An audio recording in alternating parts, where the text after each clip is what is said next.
Bueno, vamos a ver en este vídeo cómo trabajar de manera muy básica con elementos de cobertura funcional. Vamos a empezar con la vertiente de utilización de cover groups no concurrentes, sino que actúan de manera inmediata cuando hago el muestreo mediante la función sample. El objetivo, además de saber cómo declararlo y crearlo, va a ser ponerlo en funcionamiento y ver cómo se va recopilando la información, que en este caso la información que voy a recopilar es cómo se comporta la entrada de estímulos de una unidad objeto de verificación, y el poder llamar funciones que me van midiendo en todo momento el grado de cobertura funcional de todos los cover points incluidos en los cover groups que tuviera yo habilitados. En este caso solo vamos a tener uno, pues va a ser bastante sencillo. Eso pues utilizaríamos, pues como veremos, unas funciones o procedimientos preestablecidos como el getCoverage. El esquema que vamos a seguir va a ser también muy sencillo, es cómo declaro cover groups, en este caso de tipo inmediato o lo que se dice sin evento, cómo declaro el objeto cover group y lo creo, para finalmente utilizar alguno de sus métodos, que en este caso es absolutamente necesario porque necesito llamar explícitamente y de manera inmediata el muestreo mediante la función sample. Vamos a verlo con un ejemplo que tenemos preparado. De nuevo, el ejemplo que vamos a utilizar, vamos a procurar no marearnos con demasiadas construcciones típicas de System Verilog y supongamos que tenemos un banco de pruebas muy cercano a un típico banco de pruebas de Verilog. Entonces, ¿dónde declaro yo el cover group? Pues en lo que sería mi módulo, porque aquí aún trabajo con un módulo, mi módulo de TestBench, que como sabemos, en su interior se instancia la unidad objeto de verificación y en paralelo a esa instanciación pues tenemos los estímulos necesarios, generación de estímulos necesarios y observación de resultados para nuestro banco de pruebas. Entonces vemos la estructura de instanciación y nuestros always, initials y sucesivas llamadas para la generación de los estímulos en este initial general. La comprobación la hacemos con otro always, pero lo importante es que aquí, en ese módulo TestBench, es donde yo voy a, fijémonos, a declarar mi cover group. Va a ser un cover group muy sencillo y único que solo tiene un cover point relativo, en este caso, a la variable x. Por tanto, ¿qué va a cubrir? Pues todos los casos que tenga esa variable x, que como máximo tiene 256 casos posibles.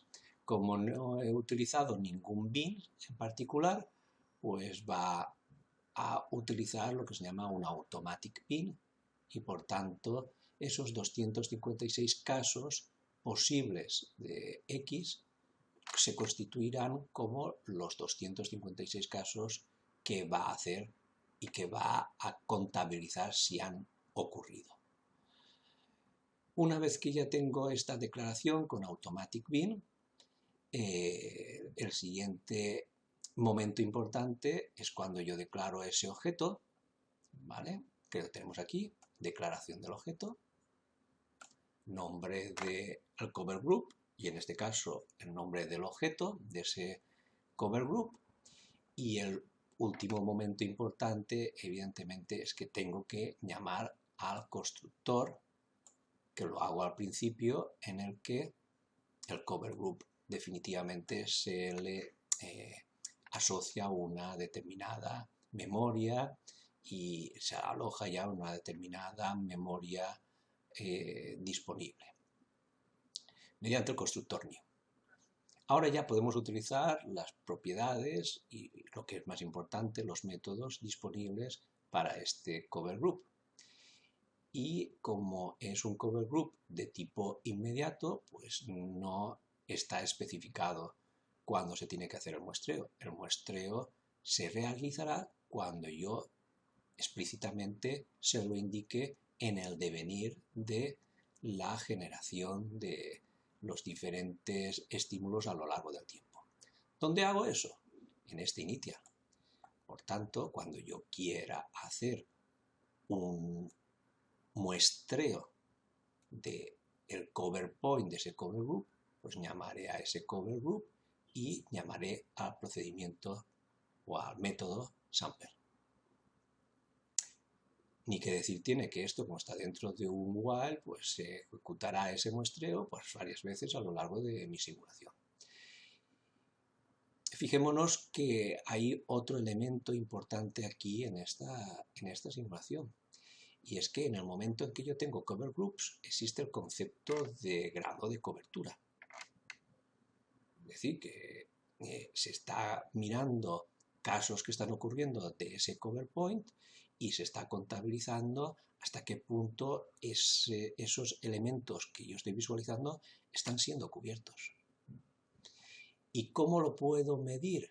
Bueno, pues lo puedo medir de una manera rápida mediante la llamada de otro procedimiento muy importante de esta pseudoclase que estamos utilizando, que son los cover groups, que es el getCoverage. Aquí he puesto en este while que mientras yo no haya cubierto el 40% de los casos posibles de X, pues no voy a avanzar. Claro, he puesto un 40% teniendo en cuenta que voy a trabajar en primer lugar con impares y por tanto en realidad el número de casos posibles que podría tener son 128, es decir, la mitad, y he considerado pues, que cuando ya llegue a un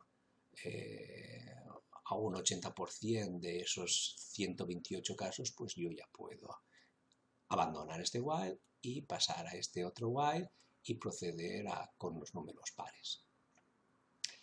Y llegado a este punto, lo único que tendríamos que hacer es simular.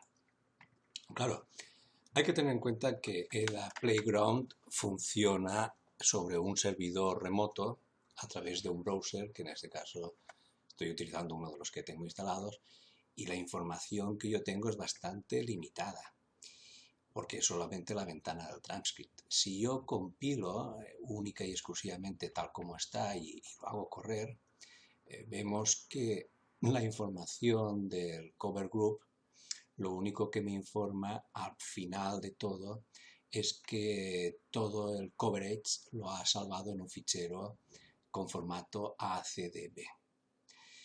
Entonces lo que voy a hacer es añadir un fichero para que ese fichero ACDB lo convierta en un fichero textual y lo podamos ver también en la ventana de transcript.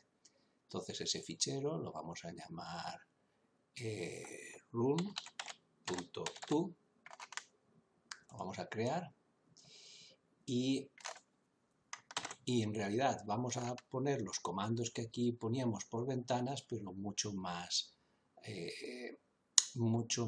sofisticados, sobre todo por esta parte final en la que ese fichero db es convertido a un fichero txt que es visualizado. Y tenemos que tener la precaución de decir que ahora, en vez de ejecutar lo que tenemos aquí por menús, lo que vamos a ejecutar es el run.do, que como vemos compilará el diseño, el banco de pruebas y hará esa conversión de la base de datos para poderla visualizar.